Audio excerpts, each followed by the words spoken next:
Hi,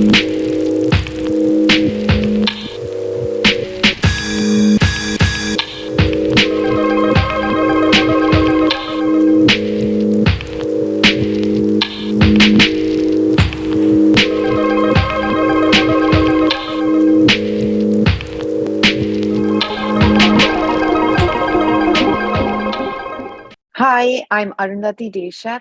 I'm a personal fine jewelry shopper, and today we're going to be in conversation with three women who've disrupted the way we buy fine jewelry, and we're going to talk about how to build one's jewelry box from scratch. Let me introduce you to Ananya Malhotra. Her brand, Ananya Fine Jewels, has been seen on celebrities like Amanda Seyfried and Dua Lipa, and her pieces are found in retailers like Net-a-Porter. Ananya's jewelry is making waves globally. She celebrates and rediscovers the profoundly personal meanings behind jewelry by crafting jewelry that is rooted in Indian spirituality with a rather contemporary and global twist. Then we'll talk to Tara Daswani of Tara's Fine Jewelry, who injects playfulness and color to the traditionally classic idea of fine jewelry. Seen on India's It Girls, Tara's jewelry is designed to be stacked and styled with your everyday wear. It's a plus that they're conversation starting and they bring a smile to your face every time you look at them.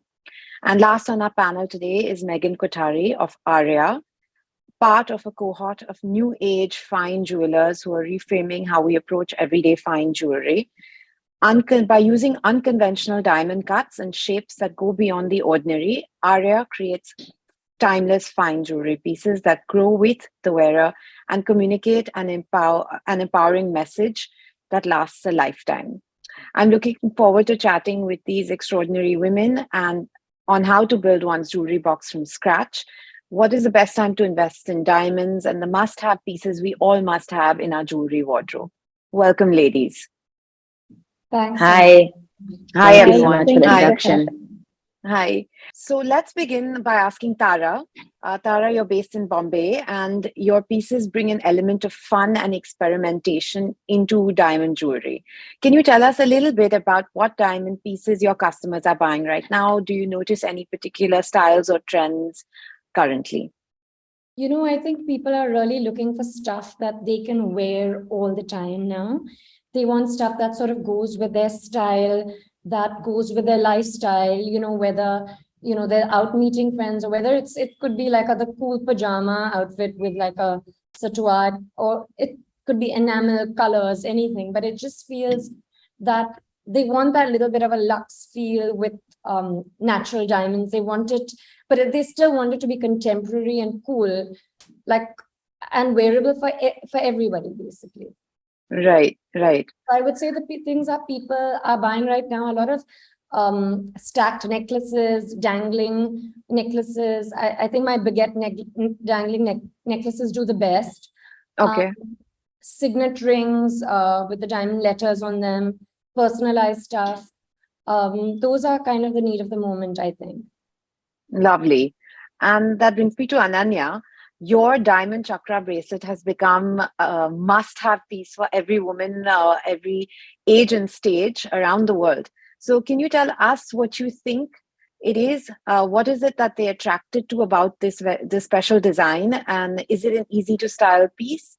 How did it evolve into becoming such an integral piece of every woman's jewelry box?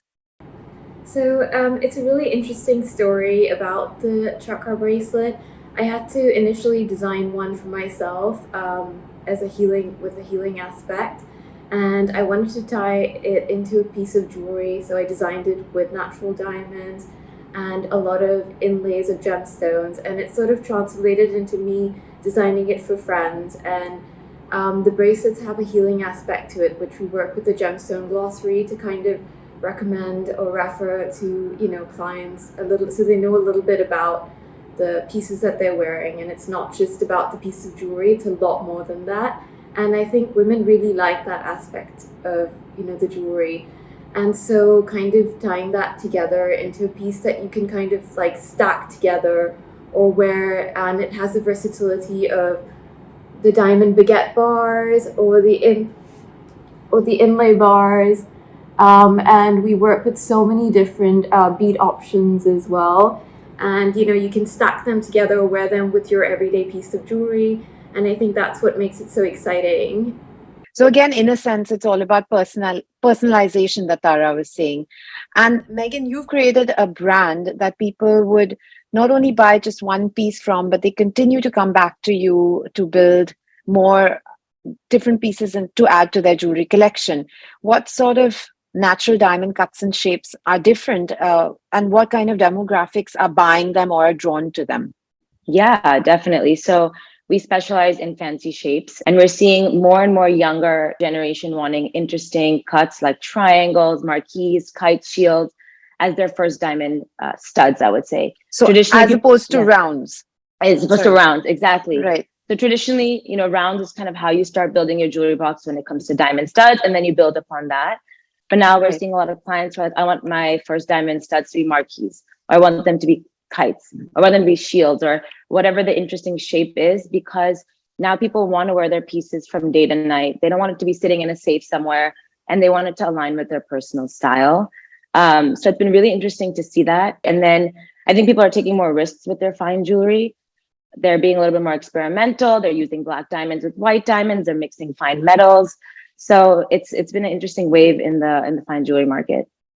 Nice. So again, I suppose choosing a specific diamond cut is an expression of their individuality.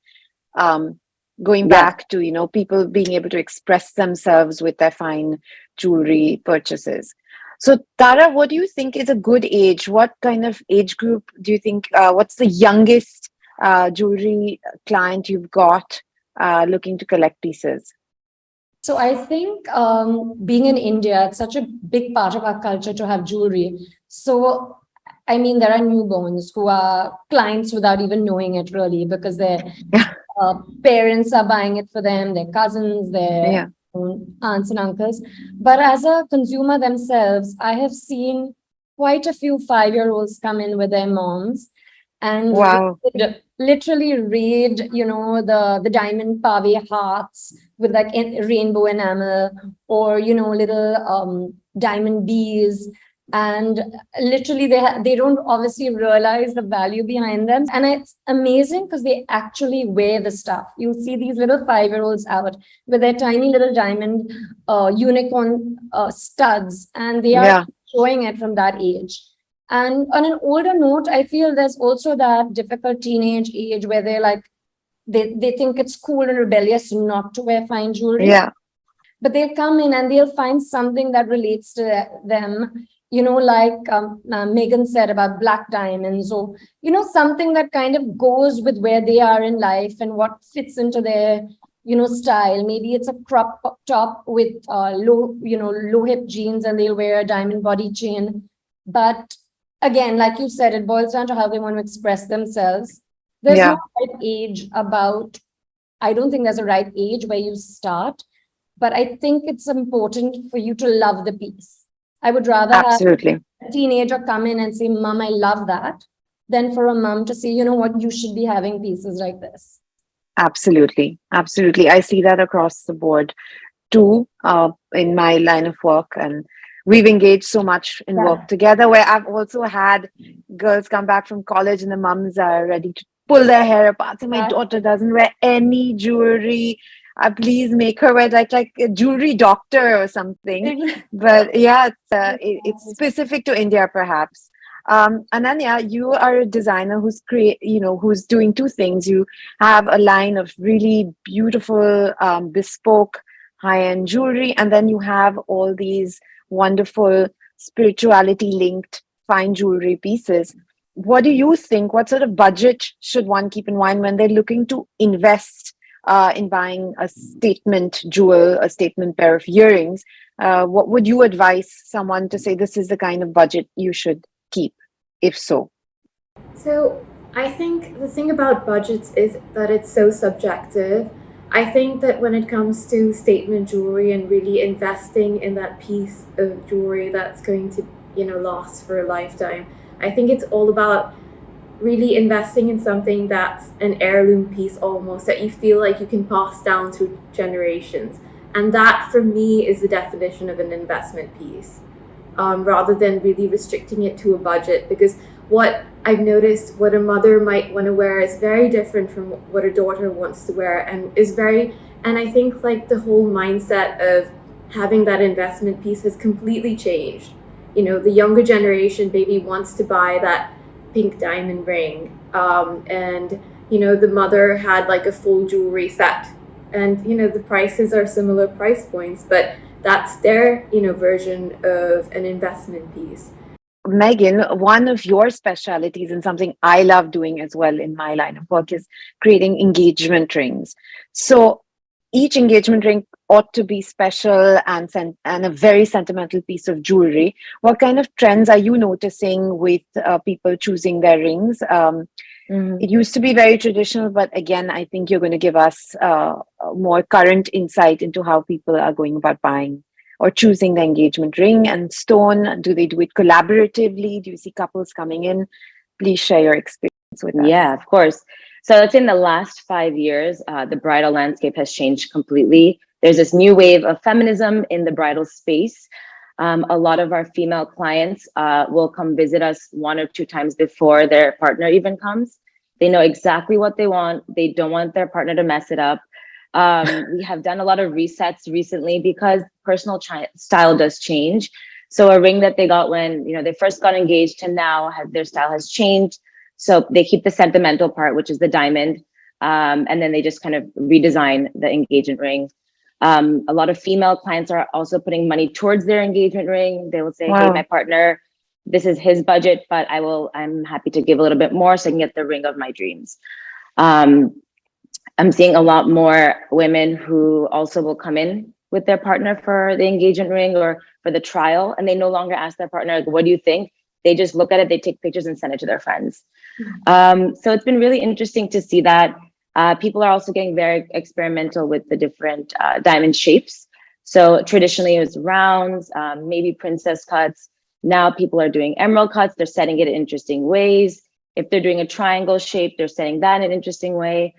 So now I think people are really, really conscious of their personal style and does the brand or what they're buying line up with their values, especially when it comes to diamonds. And people prefer, you know, how is your piece made? Is it made sustainably? And is it an investment piece? Like Ananya was saying, a lot of our younger clients are coming in saying, this is an investment towards our future as a couple. We're building family wealth together. So I want to make sure whatever diamond I buy, it's an investment. Right. And when you come to all of you, actually, we're going back to this term investment, because again, here in India, we see people talking about investment.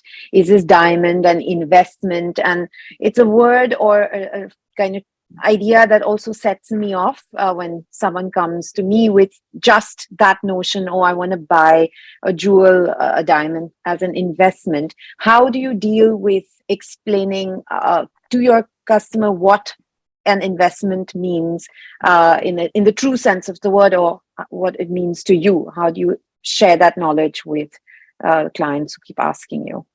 I definitely see that here in the US. People want to make sure that, you know, the diamond they buy will hold value and is an investment. But, you know, I have to always remind them this is a piece they have to wear every day. They have to love it every day. It should also have a sentimental aspect as well. You have to love it. If you don't love it, it's going to end up in the safe. And then there's no value to it in your lifetime. And then, yes, you can pass it on to the next generation, but you never got to love the piece and you never got to wear it. So I think it's marrying both investment and mixing in personal style and the sentimental part to create a piece that, you know, you will love forever and that, you know, is an investment and you can pass it on. So just marrying those two ideas.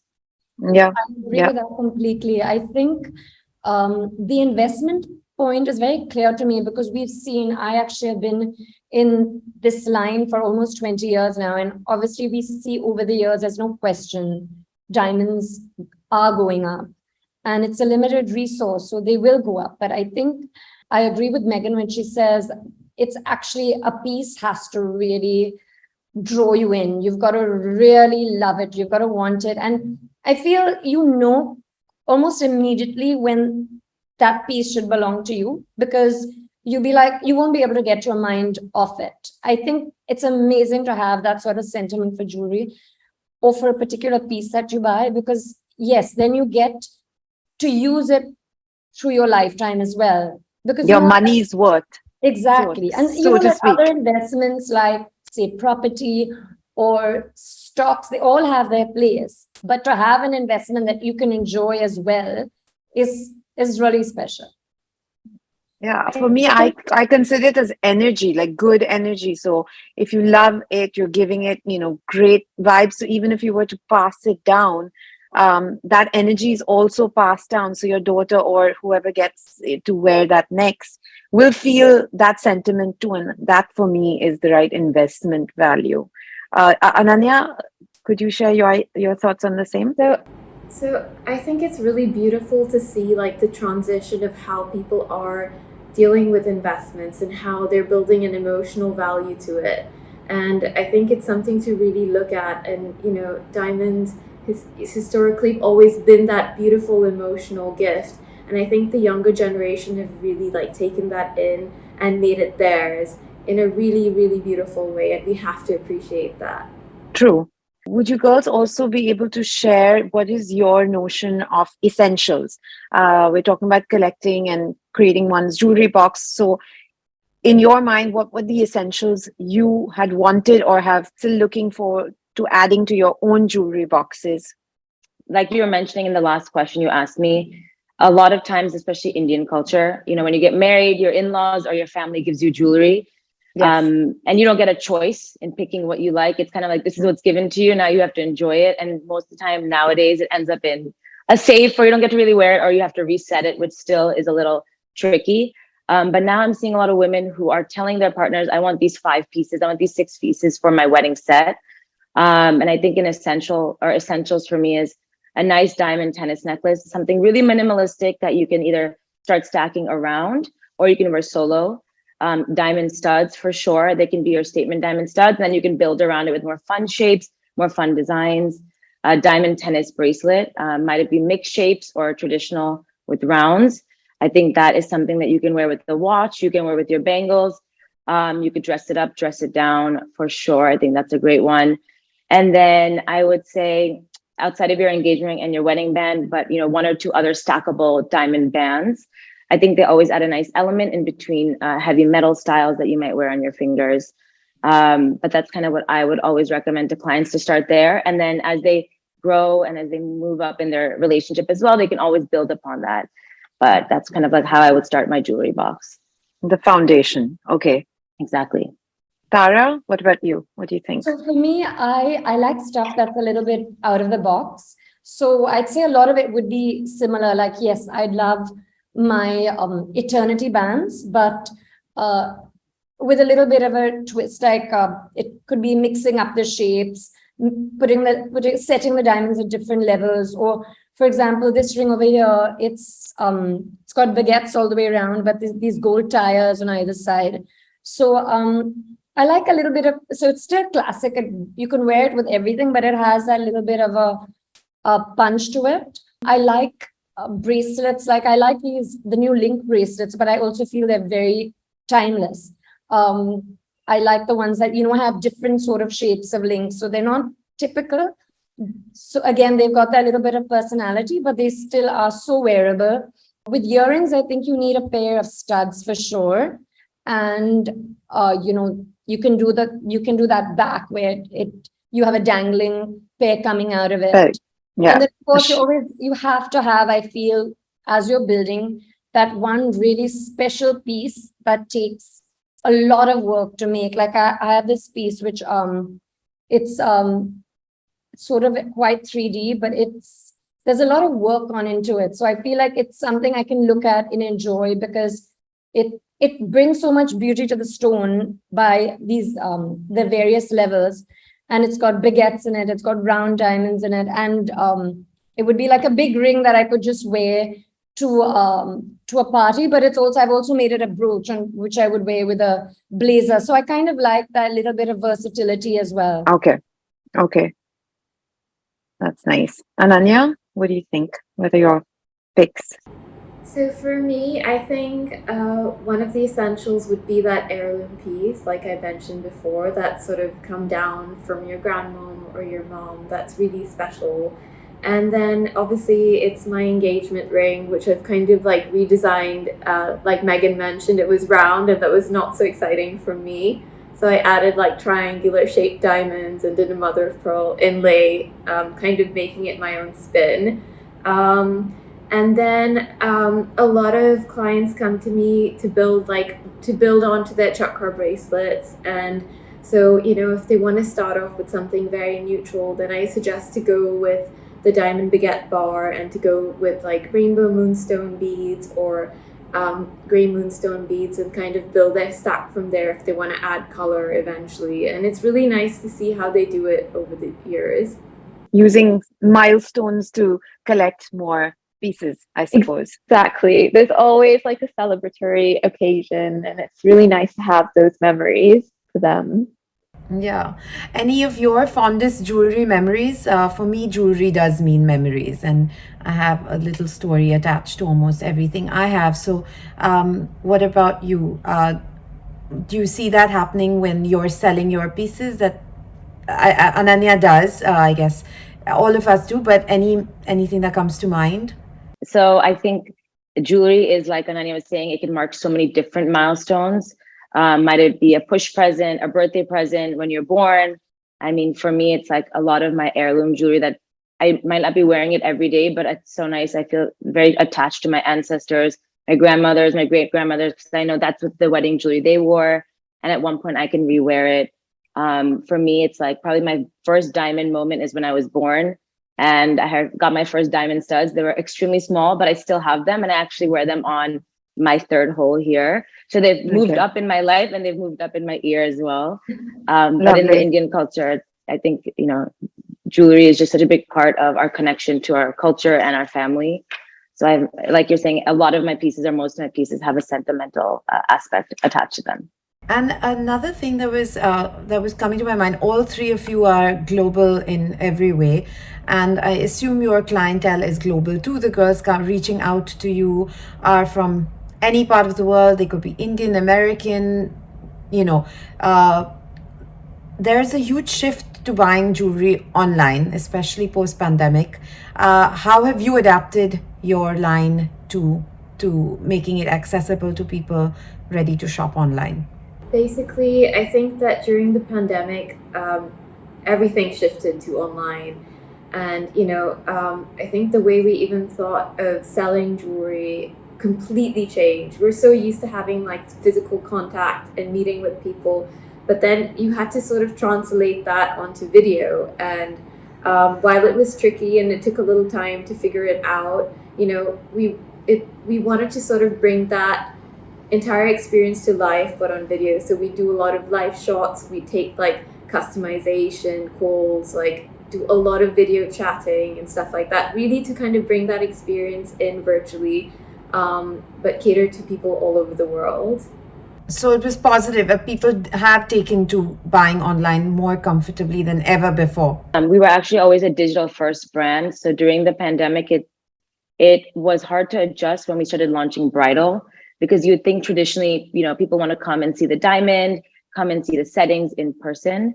But we were able to create that experience on platforms like TikTok. TikTok has been, I know in India you don't have TikTok, but TikTok has been one of the best platforms for our business. We're able to really show the scintillation of a natural diamond through TikTok because of the quality of the videos. We are selling bridal online. People don't even come into our showroom, and they buy it straight from our website. It's a wow. Huge wave in the e-commerce space for jewelry, but I just think it's growing, and like both other ladies were mentioning, it's just going to keep evolving, and more we're going to be able to reach more and more people around the world. Global brings me to my next question, which is, whilst you all face customers from all parts of the world, have you noticed a specific buying pattern or buying behavior from a client in India or a client in UAE versus a client in the US or in Europe? Is there a really distinct difference in what one client is buying from here versus there?